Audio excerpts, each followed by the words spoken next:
My name is TiffanyPlous. My military service started 3 weeks after I graduated high school, and I went to basic training at Fort Jackson. And there started my 14-year of service in the military. I did a tour in Iraq in 03 to 04. In the U.S. Army, I was what is called a unit supply specialist. I did logistics, counted for millions of dollars of government equipment. I was my commander's right-hand man to make sure that he was taken care of and he didn't lose anything that he was signed for. During my time in Iraq, I went there actually as an augmentee. I didn't go with a unit. I was taken from my unit to fill slots in other companies that didn't have a soldier. Unless you've been there and you've kind of done things, you never realize what you have until you don't have it. It's hard to explain. I was maybe one of 5 females on a whole entire camp at first. I remember thinking, what am I doing here? And that was probably the scariest thing. That was, the first time. As more missiles come along, you kind of get desensitized to it, and you're like, the sirens go off again. But I remember that very first time being under the table with nothing.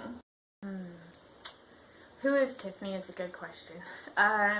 So right now, Tiffany is a single mom of a wonderful 7-year-old little man that she loves deeply, and hopefully one day, she'll get to see this and know that forevermore.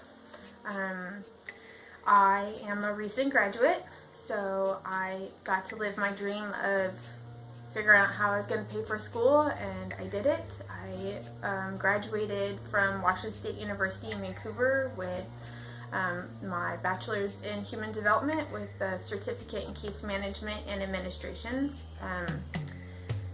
I got that degree because I wanted to help people, and I can remember right before I got medically retired from the military, I was trying to think, what am I gonna do now?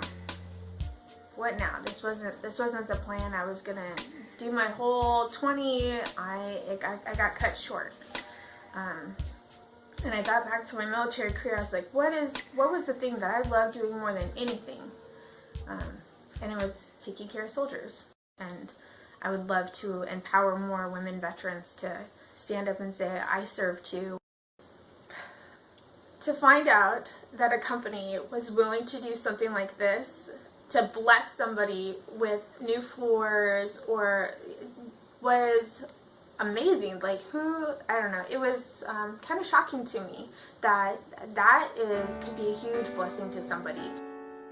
Again, like I've said, we don't like to ask for things, so to even have someone say, we're gonna do this for you, kind of seems unreal, honestly. I mean, it's happening, but even last night I was laying in bed and I was getting nervous. I was nervous because nothing like this has ever happened for me, and I'm sure for many other people, if they ever had anything or any kind of blessing like this happen, like, this can't be real. Is this real?